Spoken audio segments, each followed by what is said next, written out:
Welcome back to the channel, your home of crypto and economic market cycles. We have the news of the CPI being released today, and also the Bitcoin price was rejected yesterday, so we need to update that on the charts. Plus, look at why aren't the crypto prices going up if there is all of this adoption coming to the market. It was a very good comment mentioned by someone on YouTube, so make sure you hit like, subscribe, and comment down below if you have some questions and thoughts about the content. Let's dive in. First thing, quick thank you to the sponsor of today's video, iTrust Capital. If you guys are wanting to trade cryptocurrencies tax-free in the US as US citizens, check out the link to iTrust Capital. There's $100 of free credit when you fund your account.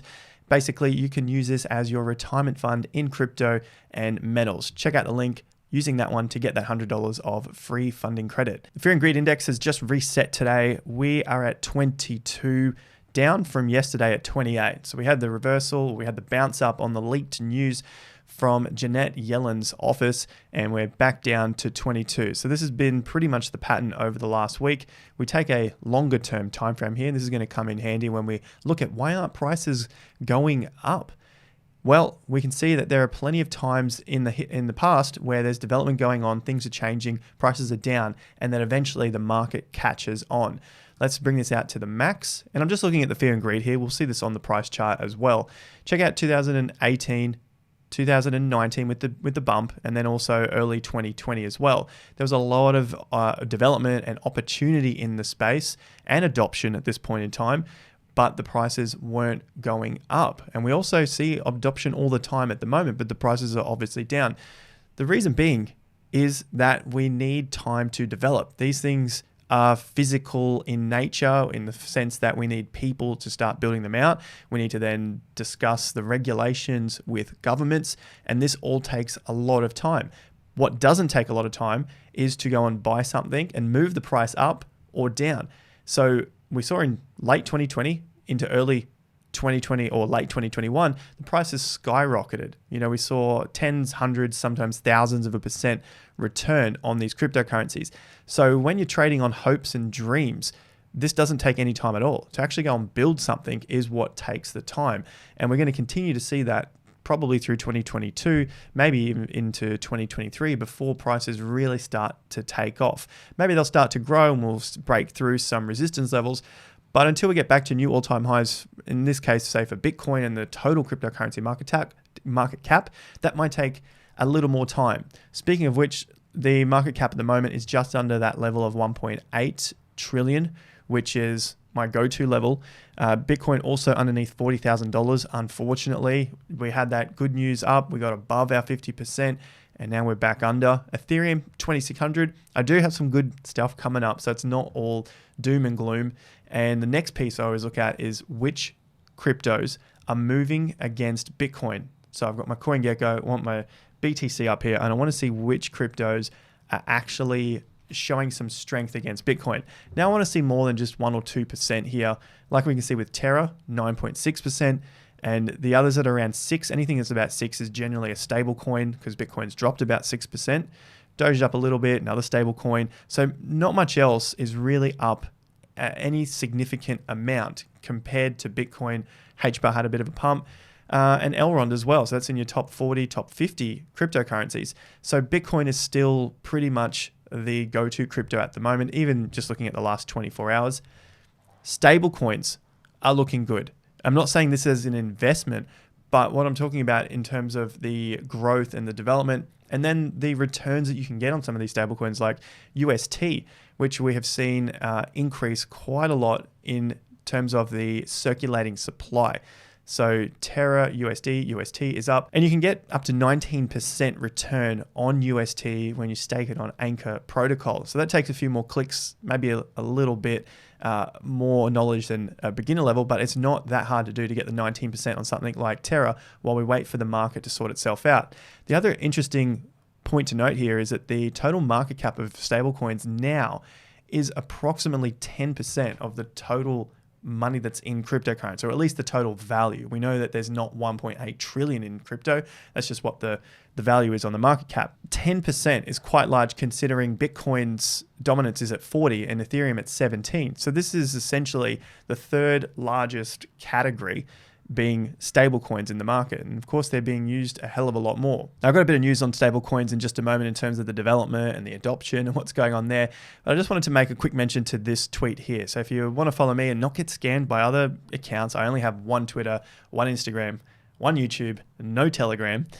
Check out the links in the description down below. So I made a post here on Twitter, or a tweet, kind of ironic how diamond hands, crypto investors, die a death of by 1,000 cuts. So of course that's, in relation to paper hands.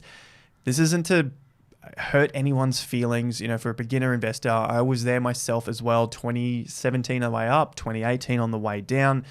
But you can now see from 2021 into 2022 that a lot of these cryptos do lose the majority of their value. I'm not saying all of them, but there is a lot of them that will lose their value. They will have pumps. Maybe you'll see 50%, 100%, maybe even 200% for some really low prices.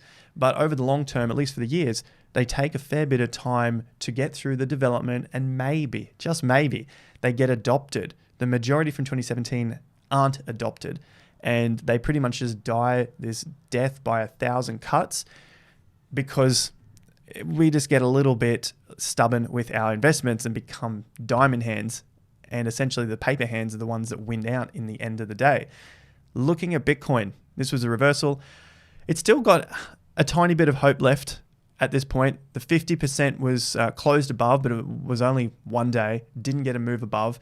The market did touch a few bucks above the 4th of March, but it just wasn't enough to secure that next leg of growth that we can consolidate above the 50% and then take on the next level at 45.5.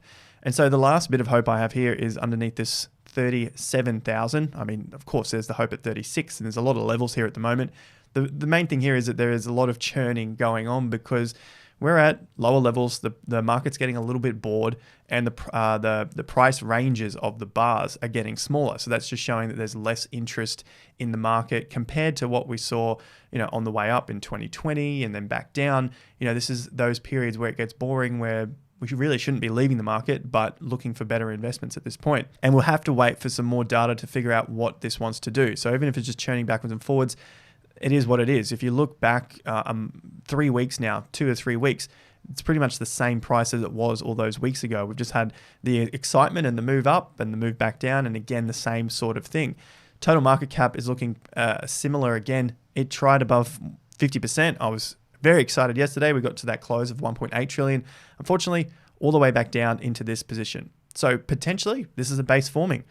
A low, higher low, another higher low. That's what we want to see in, like an accumulation period, but it's not confirmed yet. The only time the accumulation period is confirmed is once the market breaks through and consolidates above that level. So that's when we'll know if it was an accumulation or if it was a redistribution before we head to lower prices. So at the moment, market is getting tighter and tighter and tighter. Now for the inflation numbers here, the CPI, 7.9% is what it came in at. And this was as expected to the market. So there was not much volatility at the time of the news announcement because it's what the market was expecting. It met expectations.